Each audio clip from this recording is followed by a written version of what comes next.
Hindi ang kita natin ang magpapayaman sa atin, kung hindi ang paraan ng paggastos natin sa pinaghirapang kitain.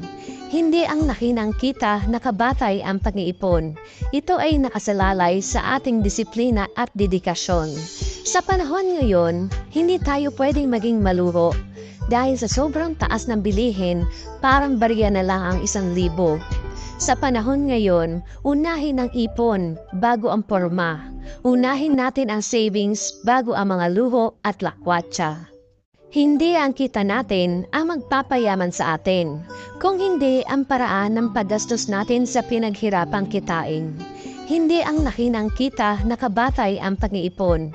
Ito ay nakasalalay sa ating disiplina at dedikasyon.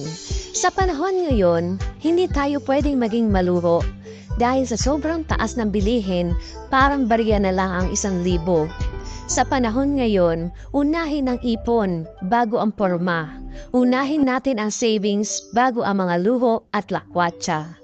Hindi ang kita natin ang magpapayaman sa atin, kung hindi ang paraan ng paggastos natin sa pinaghirapang kitain.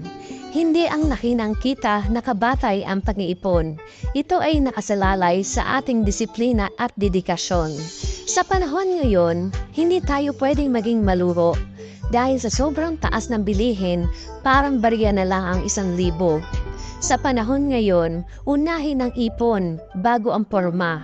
Unahin natin ang savings bago ang mga luho at lakwatsa.